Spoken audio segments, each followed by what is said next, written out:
আমি সাকিব একসাথে আমরা রুমে টাইম স্পেন্ড করছি, তো সেখানে হয়তো মানে উনিও এসেছে আবরামকে নিয়ে। তো আমি সাকিব আমরা একসাথে যখন রুমে টাইম স্পেন্ড করি, হয়তো উনিও এসেছে আবরামকে নিয়ে।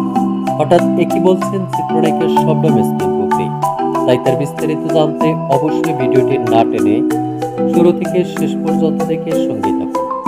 প্রিয় দর্শক, সম্প্রতি যমুনা টিভির এক সাক্ষাৎকারে উপস্থিত হয়েছিলেন ঢালিউড বিউটি কুইন খ্যাত অভিনেত্রী চিত্রনায়িকা শবনম ইসমিন বুবলি।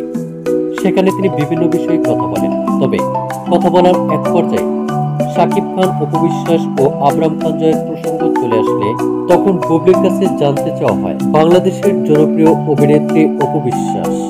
দেখা যায় প্রায় সময়ই অনেক রকম কথাবার্তা বলে থাকেন এবং সমালোচনা করে থাকেন।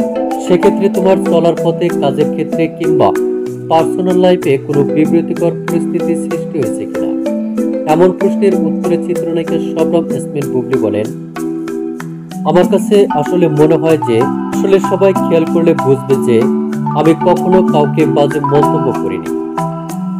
এরপর চিত্রনায়িকা শবনম ইসমিন বুবলির কাছে জানতে চাওয়া হয়, কখনো শাকিব খান, অপু বিশ্বাসের সঙ্গে যদি তোমার দেখা হয় সেক্ষেত্রে তুমি কি করবে? আমি শাকিব খান একসাথে আমরা যখন রুমে টাইম স্পেন্ড করি, হয়তোবা এমন সময় উনি আব্রাহামকে নিয়ে এসেছেন। তখন উপস্থাপক আবারও বুবলিকে প্রশ্ন করেন, তোমাদের সঙ্গে কি কথা হয়? এমন প্রশ্নের উত্তরে চিত্রনায়িকা শবনম ইসমিন বুবলি বলেন, ছেলেদের সঙ্গে যতটুকু বলার দরকার ততটুকুই কথা হয়।